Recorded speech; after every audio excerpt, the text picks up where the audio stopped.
বাংলাদেশের গাড়ির বাজারে এবার আসতে পারে নতুন এক প্রতিদ্বন্দ্বী। পাকিস্তানে সংযোজিত এমজি ব্র্যান্ডের গাড়ি বাংলাদেশে আনার উদ্যোগ নিয়েছে একটি দেশীয় প্রতিষ্ঠান। এরই মধ্যে এমজি জেডডব্লিউ অটোমোবাইল পাকিস্তানের সঙ্গে সমঝোতা হয়েছে।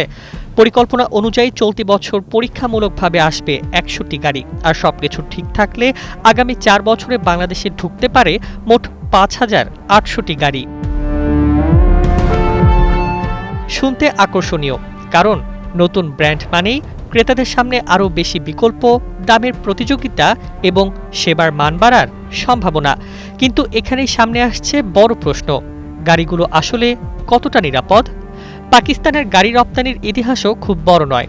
সরকারি তথ্য অনুযায়ী গত ৩ অর্থবছরে দেশটি ২০টি দেশে স্থানীয়ভাবে সংযোজিত মাত্র ৪৩৪টি গাড়ি রপ্তানি করেছে।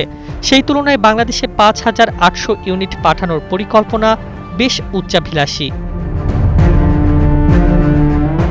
আরও উদ্বেগ তৈরি করেছে পাকিস্তানের গাড়ির নিরাপত্তার মান নিয়ে সংসদীয় আলোচনায় উঠে আসা তথ্য।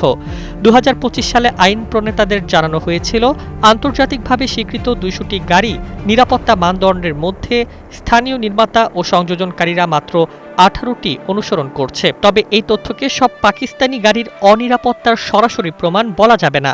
তবু বাংলাদেশের আমদানির আগে প্রতিটি মডেলের মান যাচাইয়ের প্রয়োজনীয়তা স্পষ্ট। এভাবেই কোটি কোটি মানুষের ঘরে দেশ জুড়ে ফ্রিজ একটাই, ওয়ালটন। এখানে পাকিস্তানের সংযোজিত পরিচয়টিও বিভ্রান্তির কারণ হতে পারে, কারণ সংশ্লিষ্ট এমজি গাড়ি আন্তর্জাতিক সরবরাহ ব্যবস্থার অংশ।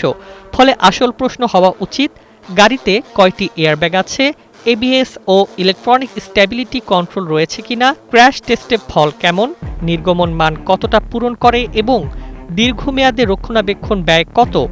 শুধু পাকিস্তান নয়, চীন, ভারত, জাপান, দক্ষিণ কোরিয়া, থাইল্যান্ড ও ইন্দোনেশিয়ার গাড়ির সঙ্গেও একই মানদণ্ডের তুলনা করা জরুরি।